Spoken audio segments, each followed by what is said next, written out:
Hi ಎಲ್ರಿಗೂ ನಮಸ್ಕಾರ. This is Sushmita Keerthi Prasad. ಅಂತೂ ಇಂತೂ ರೂಮ್ ಕ್ಲೀನ್ ಮಾಡೋ ಟೈಮ್ ಬಂತು. So welcome to Sukhi YouTube channel.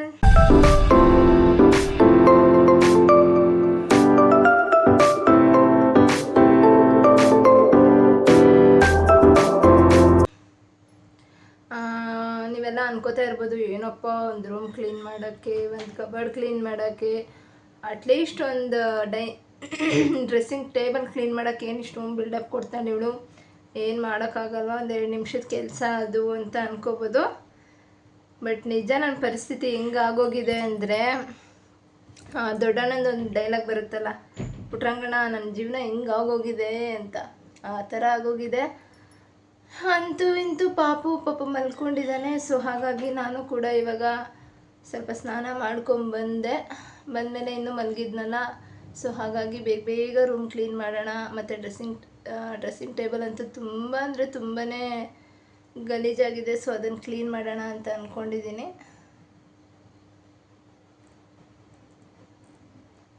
ಈ ತಿರ್ಪ ಇರೋ ಓಲೆ ಅಂತೂ ಎಷ್ಟು ಕಷ್ಟ, ಸಿಗ್ತಾನೆ ಇಲ್ಲ ಹಾಕೋಕ್ಕೆ.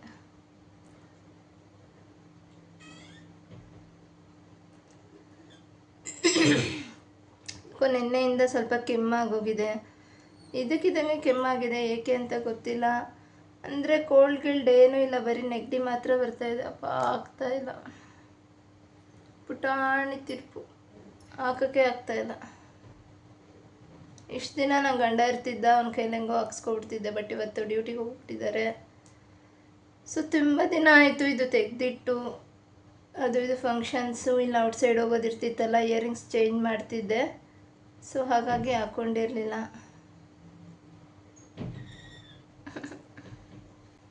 ಅಂತೂ ಇಂತೂ ಫೈನಲ್ ಸಾಹಸ ಮಾಡಿ ಓಲೆ ಹಾಕ್ಕೊಬಿಟ್ಟೆ. ಡೈಲಿ ಯೂಸ್ಗಿದೆ ಬೆಸ್ಟು ಅನಿಸುತ್ತೆ, ಯಾಕೆಂದರೆ ಅದೆಲ್ಲ ಬರೀ ಹಂಗೋಗಿ ಹಿಂಗೆ ಬಂದು ಬಿಚ್ಚಿಡೋಕ್ಕೆ ಸರಿ. ಬಟ್ ಡೈಲಿ ಯೂಸ್ಗೆಲ್ಲ ಇದೆ ಬೆಸ್ಟು. ಪಾಪು ಮಲಗಿದ್ದಾನೆ. ಪಾಪುನ ಇವತ್ತು ತೊಟ್ಲೆಲ್ಲಿ ಹಾಕ್ಬಿಟ್ಟಿದ್ದೀನಿ, ಯಾಕೆಂದರೆ ಇದೆಲ್ಲ ಕ್ಲೀನ್ ಮಾಡಬೇಕು. ಸೊ ಹಾಗಾಗಿ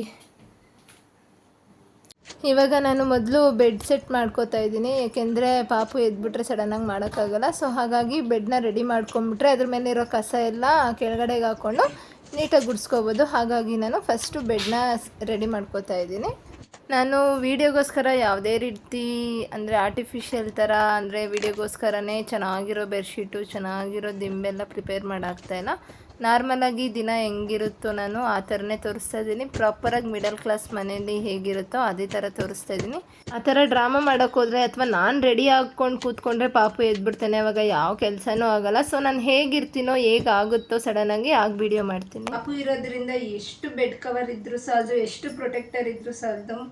ಯಾಕೆಂದರೆ ಯಾವುದೋ ನನ್ನ ಗ್ಯಾಪಲ್ಲಿ ಸುಸು ಮಾಡ್ತಾನೆ ಇರ್ತಾನೆ. ಸೊ ಹಾಗಾಗಿ ಮಾಮೂಲಿ ಬೆಡ್ಶೀಟು ರಗ್ನೆ ಅಂತೂ ಇಂತೂ ಬೆಡ್ ಸೆಟಪ್ ಆಯಿತು. ನನಗನ್ಸುತ್ತೆ ಇದೆಲ್ಲ ಆಮೇಲೆ ಬೇಕಾದರೂ ನೀಟ್ ಮಾಡ್ಕೋಬೋದು ನಾವು. ಫಸ್ಟು ಈ ಡ್ರೆಸ್ಸಿಂಗ್ ಟೇಬಲ್ನ ನೀಟ್ ಮಾಡಿಬಿಡೋಣ ಅಂತ, ಯಾಕೆಂದರೆ ಪಾಪು ಎದ್ದರೆ ಆಮೇಲೆ ಆಗೋಲ್ಲ. ಸೊ ಹಾಗಾಗಿ ಫಸ್ಟು ಡ್ರೆಸ್ಸಿಂಗ್ ಟೇಬಲ್ನ ನೀಟ್ ಮಾಡಿಬಿಡೋಣ ಅಂತ ಅಂದ್ಕೊಂಡಿದ್ದೀನಿ. ಸೊ ಬನ್ನಿ ಬೇಗ ಪಾಪು ಎದ್ದೋಳು ಅಷ್ಟೇ ನೀಟ್ ಮಾಡಿಬಿಡ್ತೀನಿ. ಎಲ್ಲಾದರೂ ಒಂದು ಖಾಲಿ ಜಾಗ ಸಿಕ್ಕಿದ್ರೆ ಸಾಕು, ಎಲ್ಲ ಎತ್ಕೊಂಡೋಗಿ ಅಲ್ಲೇ ಡಂಪ್ ಮಾಡ್ತಾ ಇರ್ತೀವಲ್ಲ ನಾವು, ನಮ್ಮದು ಅದೇ ಕೆಟ್ಟ ಬುದ್ಧಿನೇ. ಸೊ ಹಾಗಾಗಿ ಇವಾಗ ಅಲ್ಲಿ ಮೇಲ್ಗಡೆ ಏನೇನಿತ್ತು ಅದನ್ನೆಲ್ಲ ತೆಗೆದು ನೀಟ್ ಮಾಡ್ತಾಯಿದ್ದೀನಿ. ಮಾಮೂಲಿ ಇವಾಗ ಮಿರರ್ನ ಫಸ್ಟು ಒಂದು ತೇವದ ಬಟ್ಟೆ ಮಾಡಿಕೊಂಡು ಪೇಪರಲ್ಲಿ ಒರೆಸ್ಬಿಟ್ಟು ಮತ್ತು ಡ್ರೈ ಬಟ್ಟೆಯಲ್ಲಿ ಒರೆಸ್ಕೊಂಡೆ. ನೋಡಿ ಮಿರರೆಲ್ಲ ನೀಟಾಯಿತು. ಸೊ ಹಿಂಗೆ ನೀಟಾಗಿ ಮಾಡಿರ್ತೀನಿ. ಬಂದು ಇಲ್ಲೇ ಬ್ರಷ್ ಮಾಡೋದು, ಇಲ್ಲೇ ರೋಸ್ ವಾಟರ್ ಹೊಡ್ಕೊಳ್ಳೋದು ಮಾಡಿ ಸ್ಪ್ರೇ ಆಗುತ್ತಲ್ಲ, ಅದೆಲ್ಲ ಒಂದು ಇಲ್ಲೇ ಬಿದ್ದು ಈ ಥರ ಡಾಟ್ ಕೂತ್ಕೊಬಿಡುತ್ತೆ. ಸೊ ನೋಡಿ ಹಿಂಗೆಲ್ಲ ಒರೆಸಿರ್ತೀನಿ. ಇನ್ನೊಂದು ವಾರಕ್ಕೆಲ್ಲ ಗಲೀಜು ಮಾಡಿ ಇಟ್ಬಿಡ್ತಾರೆ. ಸೊ ಇವಾಗ ಈ ಸೈಡ್ಸಲ್ಲೆಲ್ಲ ಏನಿದೆ ಅದನ್ನು ನೀಟ್ ಮಾಡ್ಕೊಳ್ಳೋಣ. ಫಸ್ಟು ಒಂದು ಬಟ್ಟೆನ ವೆಟ್ ಮಾಡಿಕೊಂಡು ಅದರಲ್ಲಿ ಒರೆಸ್ಕೊಂಡು ಮತ್ತು ಒಂದು ಡ್ರೈ ಬಟ್ಟೆಯಲ್ಲಿ ಹಾಗೆ ಒರೆಸ್ಕೊಂಡು ಎಲ್ಲ ಜೋಡಿಸ್ಕೊತಾ ಇದ್ದೀನಿ. ಈ ಫಸ್ಟ್ ಸ್ಟೆಪ್ ಏನಿದೆ ಅದರಲ್ಲಿ ನಾನು ಆಯಿಲೆಲ್ಲ ಜೋಡಿಸ್ಕೊತಾ ಇದ್ದೀನಿ. ಅಂದರೆ ಕೊಬ್ಬರಿ ಎಣ್ಣೆ, ಹರಳೆಣ್ಣೆ ಮತ್ತು ಪಾಪುಗೆ ಹಾಕ್ಕೊಳ್ಳೋದು ಮಸಾಜ್ ಆಯಿಲು, ಜೊತೆಗೆ ಅವ್ನಿಗೆ ಹಾಕೋ ಬೇಬಿ ಹೇರ್ ಆಯಿಲೆಲ್ಲ ಒಂದು ಕಡೆ ಜೋಡಿಸ್ಕೊತಾ ಇದ್ದೀನಿ ಬೇಗ ಸಿಗಲಿ ಅಂತ. ಸೆಕೆಂಡ್ ಸ್ಟೇಜಲ್ಲಿ ಪಾಪುದೇನಿದೆ ಕ್ರೀಮ್ಸು ಪೌಡರು ಅದನ್ನ ಇಟ್ಟಿದ್ದೀನಿ. ಸೊ ನೆಕ್ಸ್ಟು ಮತ್ತೆ ಒಂದು ಪಾಪುದು ಗ್ರೇ ಬಟಲು ಮತ್ತು ಸಿರಪ್ಸ್ ಎಲ್ಲ ಇರುತ್ತಲ್ಲ ಅದನ್ನೆಲ್ಲ ನೆಕ್ಸ್ಟ್ ಸ್ಟೆಪ್ಪಲ್ಲಿ ಇಟ್ಕೋತಾ ಇದ್ದೀನಿ ಈಸಿಯಾಗಿ ಸಿಗಲಿ ಅಂತ. ಸೊ ಆ ಸೈಡೆಲ್ಲ ಮುಗೀತು. ಈ ಸೈಡ್ ಬಂದರೆ ಲೋಷನ್ನು, ಸನ್ಸ್ಕ್ರೀನು, ಮಾಮೂಲಿ ನಮ್ಮ ಯಜಮಾನ್ರು ಯೂಸ್ ಮಾಡೋ ಫೇಸ್ ಕ್ರೀಮೆಲ್ಲ ಫಸ್ಟ್ ಸ್ಟೆಪ್ಪಲ್ಲಿ ಇಟ್ಕೋತಾ ಇದ್ದೀನಿ. ಸೊ ಈ ಥರ ಇಟ್ಕೊಳ್ಳೋದ್ರಿಂದ ಬೇಗನೂ ಸಿಗುತ್ತೆ ಮತ್ತು ನೀಟಾಗೂ ಕಾಣಿಸುತ್ತೆ. ಸೊ ಹಾಗಾಗಿ ನೆಕ್ಸ್ಟ್ ಸ್ಟೆಪ್ಪಲ್ಲಿ ನಾನು ನನ್ನ ಕಾಸ್ಮೆಟಿಕ್ಸ್ ಅಂದರೆ ಡೈಲಿ ಯೂಸ್ ಮಾಡೋ ಲಿಪ್ಸ್ಟಿಕ್ಕು, ಲಿಪ್ ಬಾಂಬು, ಕಾಜಲೆಲ್ಲ ಒಂದು ಗ್ಲಾಸ್ಗೆ ಹಾಕ್ಕೊಂಡು ಅದನ್ನು ನಾನು ಸೆಟ್ ಮಾಡ್ಕೊಂಡಿದ್ದೀನಿ. ಸೊ ಅಂಡರ್ ಆರ್ಮ್ ರೋಲನ್ನೆಲ್ಲ ಅದ್ರ ಜೊತೆಗೆ ಇಟ್ಕೊಂಡಿದ್ದೀನಿ. ನೆಕ್ಸ್ಟು ನಮ್ಮ ಯಜಮಾನ್ರದ್ದು ಟ್ರಿಮ್ಮರು ಮತ್ತು ಕೂಂಬೆಲ್ಲ ಅದು ಒಂದು ಸೈಡ್ ಇಟ್ಟಿದ್ದೀನಿ. ಸೊ ನೆಕ್ಸ್ಟು ಕ್ರೀಮ್ಸು ಮತ್ತು ಗುಡ್ ನೈಟು, ನೈಲ್ ಪಾಲಿಶ್ ಎಲ್ಲ ಒಂದು ಸೈಡ್ ಇಟ್ಕೋತಾ ಇದ್ದೀನಿ. ಸೊ ಇಲ್ಲೇನೇನಿತ್ತು ಮಾಮೂಲಿ ಎಕ್ಸ್ಟ್ರಾಸ್ ಎಲ್ಲ ಅದೆಲ್ಲ ಒಂದು ಕಡೆ ಸೆಟ್ ಮಾಡಿಕೊಂಡು ಅಲ್ಲೂ ಕೂಡ ವೆಟ್ ಬಟನೆಲ್ಲ ಒರೆಸ್ಕೊಂಡು ಹಂಗೆ ಡ್ರೈ ಬಟನ್ ಕೂಡ ಇನ್ನೊಂದ್ಸಲ ಒರೆಸ್ಕೊಂಡು ಹಾಗೆ ಎಲ್ಲ ಒಂದೊಂದೇ ನಿಧಾನಕ್ಕೆ ನೀಟ್ ಮಾಡ್ಕೊಳ್ತಾ ಬಂದೆ. ಇವಾಗ ನಾನು ತೋರಿಸೋದನ್ನು ನೋಡಿದ್ರೆ ನಿಮಗೆ ನಗು ಕೂಡ ಬರ್ಬೋದು. ಯಾಕೆಂದರೆ ಇವಾಗ ನನಗೆ ಜಾಸ್ತಿ ಏರ್ ಫಾಲ್ ಆಗ್ತಿರೋದ್ರಿಂದ ಬಾಚಿದಾಗೆಲ್ಲ ಜಾಸ್ತಿ ಕೂದಲು ಹೋಗ್ತಾ ಇರುತ್ತೆ. ಸೊ ಅದನ್ನೆಲ್ಲ ಹೀಗೆ ಗಂಟಾಕಿ ಹಾಕಿ ಒಂದು ಕಡೆ ಸೇವ್ ಮಾಡಿಟ್ಟಿರ್ತೀನಿ. ಸೊ ಅದನ್ನು ಪಾತ್ರೆಯವ್ರಿಗೆ ಕೊಟ್ಟರೆ ಪಾತ್ರೆ ಫ್ರೀಯಾಗಿ ಕೊಡ್ತಾರೆ. ಹಾಗಾಗಿ ಅದನ್ನು ಕೂಡ ನಾನು ಸೇವ್ ಮಾಡಿಡ್ತಾ ಇದ್ದೀನಿ. ಇದೇ ಥರ ಮಾಡ್ತಾ ಇರ್ತೀರಾ? ಯಾರ್ಯಾರು ಈ ಥರ ಮಾಡ್ತೀರಾ ಕಮೆಂಟ್ ಮಾಡಿ ತಿಳಿಸಿ ನನಗೆ. ನಾನು ಕೂಡ ಅಲ್ಲ, ನಮ್ಮ ಅತ್ತೆ ಕೂಡ ಹೀಗೆ ಸೇವ್ ಮಾಡಿ ಎತ್ತಿಟ್ಟಿರ್ತಾರೆ. ಸೊ ಪಾತ್ರೆ ಬಂದಾಗ ತೊಗೋತಾ ಇರ್ತೀವಿ. ಮಿರರ್ ಬ್ಯಾಕ್ ಸೈಡ್ ಕೂಡ ನಮಗೆ ಜಾಗ ಇದೆ. ಸೊ ಸೆಕೆಂಡ್ ಸ್ಟೆಪ್ಪಲ್ಲಿ ನಾನು ಕಾಸು ಅಂದರೆ ಅಂಗಡಿಗೆ ಹೋಗಬೇಕು ಅಂದರೆ ಅರ್ಜೆಂಟಾಗಿ ಕಾಸು ತೊಗೋಬೇಕು ಅಂದರೆ ಅಲ್ಲಿ ಇಟ್ಟಿರ್ತೀನಿ. ಸೊ ಈ ಕಾಯಿನ್ಸ್ ಎಲ್ಲ ನಮ್ಮ ಯಜಮಾನ್ರು ಓಲ್ಡ್ ಕಾಯಿನ್ಸ್ನೆಲ್ಲ ಕಲೆಕ್ಟ್ ಮಾಡಿಡ್ತಾ ಇರ್ತಾರೆ. ಸೊ ಅದನ್ನೆಲ್ಲ ಒಂದು ಬಾಕ್ಸಲ್ಲಿ ಹಾಕಿಟ್ಟಿರ್ತೀನಿ. ಸೊ ಫಸ್ಟ್ ಸ್ಟೆಪ್ಪಲ್ಲಿ ಪಾಪುದು ಪ್ಯಾಂಪರ್ಸು, ನಂದು ಸ್ಟೇ ಫ್ರೀ ಎಲ್ಲ ಏನಿರುತ್ತೆ ಅದೆಲ್ಲ ಫಸ್ಟ್ ಸ್ಟೆಪ್ಪಲ್ಲಿ ಇಟ್ಕೊಂಡು ಸೆಕೆಂಡ್ ಸ್ಟೆಪ್ಪಲ್ಲಿ ಅದೇ ದುಡ್ಡು ಹೇಳೋದನ್ನ ಅಲ್ಲಿಟ್ಟಿರ್ತೀನಿ. ಸೊ ನೆಕ್ಸ್ಟ್ ಸ್ಟೆಪ್ಪಲ್ಲಿ ಮಾಮೂಲಿ ಗಾಗಲ್ಸು ಮತ್ತು ಪಾಪುದು ಚಿಕ್ಕ ಬಾಕ್ಸು ಅರ್ಜೆಂಟಿಗೆ ಸಿಗೋಲ್ಲ ಅಂದ್ಬಿಟ್ಟು ಅಲ್ಲಿಟ್ಟಿರ್ತೀನಿ. ಸೊ ನೆಕ್ಸ್ಟ್ ಬಂದರೆ ಇದು ಡ್ರಾಯರು, ಅದನ್ನು ನೋಡಿ ನಮ್ಮ ಯಜಮಾನ್ರದ್ದು ಪುಟಾಣಿ ಫೋಟೋ ಇದೆ. ಸೊ ಇದೆಲ್ಲ ಏನೇನಿದೆ ಗಲೀಜೆಲ್ಲ ಕ್ಲೀನ್ ಮಾಡಿಕೊಂಡು ಬೇಗ ಏನೇನು ಕೈಗೆ ಸಿಗಬೇಕು ಅಂತಿರುತ್ತೋ ಅದನ್ನೆಲ್ಲ ಈ ಥರ ಒಂದು ಕಡೆ ಇಟ್ಕೊಂಡಿದ್ದೀನಿ. ಸೊ ನೆಕ್ಸ್ಟು ಬಂದ್ವಿ ಅಂದರೆ ನೋ ಸ್ಟ್ರಿಪ್ಸ್ ಆಗಿರಲಿ ಅದು ಇದು ಎಲ್ಲ ಒಂದು ಕಡೆ ಬೇಗ ಸಿಗಲಿ ಅಂತ ಇಟ್ಟಿದ್ದೀನಿ. ಸೊ ಇದು ಎಕ್ಸಸ್ ಏನಿತ್ತು ಅದೆಲ್ಲ ಔಟ್ಸೈಡ್ ಇಡೋಣ ಅಂದ್ಬಿಟ್ಟು ಎತ್ಕೊಂಡು ಹೋಗ್ತಾಯಿದ್ದೀನಿ. ಸೊ ಇವಾಗ ಲಾಸ್ಟ್ರಲ್ಲಿ ನಂದು ಬೇಸಿಕ್ ಅಂದರೆ ಮಾಮೂಲಿ ಕಾಸ್ಟ್ಲಿ ಐಟಮ್ಸ್ ಏನೇನಿದೆ ಅಂದರೆ ಚಿನ್ನ ಬಂಗಾರ ಅಲ್ಲ, ಈ ರೇರ್ ಯೂಸ್ ಮಾಡೋ ಕಾಸ್ಟ್ಲಿ ಕಾಸ್ಮೆಟಿಕ್ಸು ಮತ್ತು ಜ್ಯುವೆಲರ್ಸು ಮತ್ತು ಏನೇನು ಏರ್ ಆಕ್ಸೆಸರೀಸು, ಏರ್ ಸ್ಟ್ರೈಟ್ನರ್ ಆಗಿರ್ಬೋದು, ಕರ್ಲರ್ ಆಗಿರ್ಬೋದು, ಮತ್ತು ಸ್ಟೀಮರ್ ಆಗಿರ್ಬೋದು, ಮತ್ತು ಈ ಫಂಕ್ಷನ್ಸ್ಗೆ ಹಾಕ್ಕೊಳ್ಳೋ ಒಡವೆ ಥರದ್ದು ಅದು ಇದು ಎಲ್ಲ ನಾನು ಸಪ್ರೇಟ್ ಮಾಡಿ ಈ ಥರ ಸಪ್ರೇಟ್ ಬಾಕ್ಸಲ್ಲಿ ಹಾಕಿ ಈ ಇಯರಿಂಗ್ಸ್ ಬೇರೆ ಮತ್ತು ಏರ್ ಆಕ್ಸೆಸರೀಸ್ ಬೇರೆ ಈ ಥರ ಸಪ್ರೇಟ್ ಮಾಡಿ ಇಲ್ಲಿ ಜೋಡಿಸ್ಕೊತಾ ಇದ್ದೀನಿ.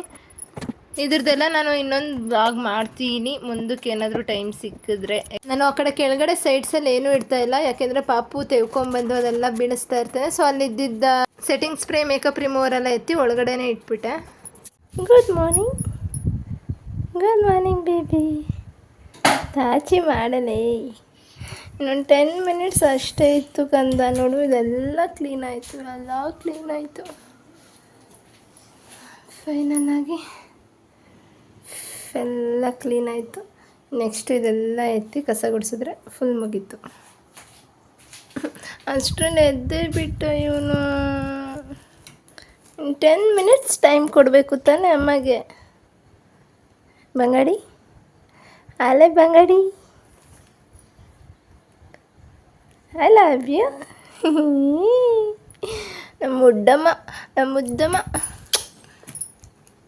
ಬರ್ತ್ಯಾ ಎಲ್ಲ ಕದೀತೀಯಾ?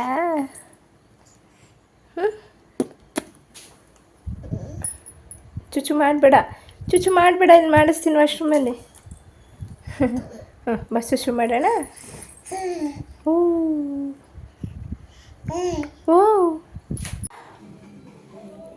ಅಪ್ಪ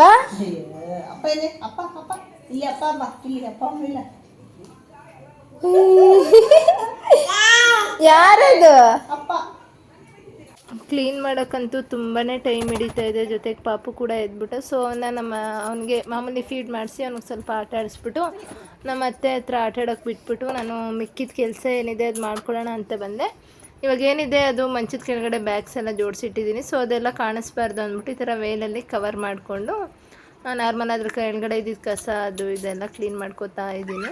ನನಗೂ ಕೂಡ ರೂಮ್ನ ಕ್ಲೀನಾಗಿ ಇಟ್ಕೋಬೇಕು, ಡೆಕೋರೇಷನ್ ಮಾಡಬೇಕು ಮತ್ತು ನೀಟಾಗಿ ಕಾಣಿಸೋ ಥರ ಇಟ್ಕೋಬೇಕು ಅಂತ ತುಂಬಾ ಇಷ್ಟ. ಬಟ್ ಏನು ಮಾಡಲಿ ನೋಡಿ, ಇಷ್ಟು ಕಷ್ಟಪಟ್ಟು ನೀವು ನೋಡ್ದಂಗೆ 2-3 ಅವರ್ ನನಗೆ ಅರ್ಧ ದಿನ ಇಲ್ಲೇ ಮುಗ್ದೋಗಿದೆ ನೀಟ್ ಮಾಡೋ ಅಷ್ಟರಲ್ಲಿ. ಇಷ್ಟೆಲ್ಲ ನೀಟ್ ಮಾಡಿರ್ತೀನಿ, ಮತ್ತೆ ಬಂದು ನನ್ನ ಗಂಡ ನನ್ನ ಮಗು ಎಲ್ಲ ಮತ್ತೆ ಗಲೀಜು ಮಾಡಿಬಿಡ್ತಾರೆ. ಆವಾಗಲೇ ನನಗೆ ಜಾಸ್ತಿ ತಲೆ ಕೆಟ್ಟೋಗೋದು. ಸೊ ಹಾಗಾಗಿ ಅಯ್ಯೋ ಬಿದ್ದಿದ್ರೆ ಬಿದ್ದಿರಲಿ ಬಿಡು ಅಂದ್ಬಿಟ್ಟು ನಾನು ಆ ಕಡೆ ತಲೆ ಹಾಕೋಕ್ಕೆ ಹೋಗಲ್ಲ.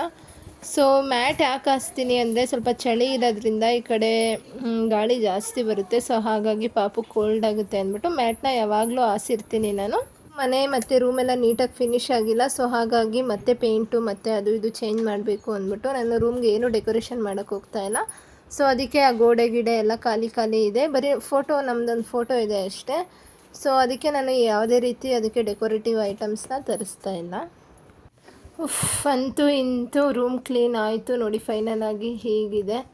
ಇವಾಗ ಪಾಪು ಹೊಸ ಆಟ ಕಲ್ತಿದ್ದಾನೆ, ಅಂದರೆ ಬಾಲ್ ಎಸೆಯೋದು ನಗೋದು ಈ ಥರ ಕಲಿತಾ ಇದ್ದಾನೆ. ನಿಜ ಅದನ್ನು ನೋಡಿ ನನಗಂತೂ ಎಷ್ಟು ಖುಷಿ ಆಯಿತು ಗೊತ್ತಾ, ಎಷ್ಟು ಕ್ಯೂಟಾಗಿ ನಗ್ತಾನೆ, ಮನಸಾರ ನಗ್ತಾನೆ. ಅದನ್ನು ನೋಡಿ ನಾನಂತೂ ತುಂಬಾ ಎಂಜಾಯ್ ಮಾಡ್ತಿದ್ದೆ.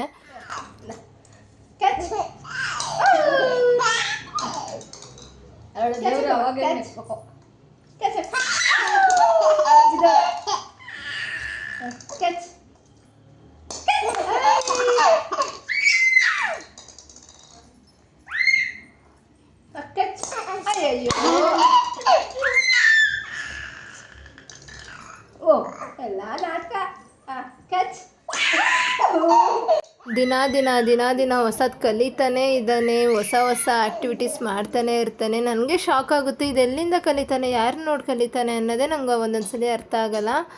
ಸೊ ಇವಾಗ ನಮ್ಮ ಅತ್ತೆ ಪಾಪುಗೆ ಅಂಬೆಗಾಲು ಇಡೋದು ಪ್ರಾಕ್ಟೀಸ್ ಮಾಡಿಸ್ತಾ ಇದ್ದಾರೆ. ಅಂದರೆ ಬರೀ ತೆವಿತಾನೆ ಇದ್ದಾನೆ, ಅಂಬೆಗಾಲು ಇಡ್ತಾ ಇಲ್ಲ. ಸೊ ಹಾಗಾಗಿ ಪ್ರಾಕ್ಟೀಸ್ ಮಾಡಿಸ್ತಾ ಇದ್ದಾರೆ. ಮತ್ತು ಸಂಜೆ ನಮ್ಮ ಮನೆಯವ್ರು ಬಂದಿದ್ರಲ್ಲ, ಸೊ ಹಾಗಾಗಿ ಪಾಪು ಹೊಸ ಆ್ಯಕ್ಟಿವಿಟಿ ಕಲ್ತಿದೆ ನೋಡು ಅಂದ್ಬಿಟ್ಟು ಅವ್ರಿಗೂ ತೋರಿಸ್ಕೊಂಡು ಅವ್ರ ಜೊತೆನೂ ಆಟ ಆಡಿಸ್ತಾ ಇದ್ದೀನಿ. ಯಾಕೆಂದರೆ ಅವರು ಹೊರಗಡೆ ಕೆಲ್ಸಕ್ಕೆ ಹೋಗಿರ್ತಾರಲ್ಲ. ಸೊ ಹಾಗಾಗಿ ಮನೇಲಿ ಏನು ನಡೀತಾ ಇರುತ್ತೆ, ಪಾಪುಗೆ ಏನೇನು ಚೇಂಜಸ್ ಆಗಿದೆ ಅಂತ, ಏನೇನು ಕಲ್ತಿದ್ದಾನೆ ಅಂತ ಅವ್ರಿಗೂ ಗೊತ್ತಿರಲ್ಲ. ಸೊ ಹಾಗಾಗಿ ಬಂದ ತಕ್ಷಣ ನಾನು ಈ ಥರ ಆಯಿತು, ಈ ಥರ ಮಾಡ್ತಾನೆ ಅಂದ್ಬಿಟ್ಟು ಅವ್ರ ಹತ್ರನೂ ಒಂದ್ಸಲಿ ಆಟ ಆಡಿಸ್ಕೊಂಡು ಕೂರಿಸ್ಕೋತೀನಿ. ಸೊ ಹಾಗೆ ಸ್ವಲ್ಪ ಟೈಮ್ ಸ್ಪೆಂಡ್ ಮಾಡಿಕೊಂಡು ಇಬ್ಬರು ಕಾಲ ಕಳಿತೀವಿ.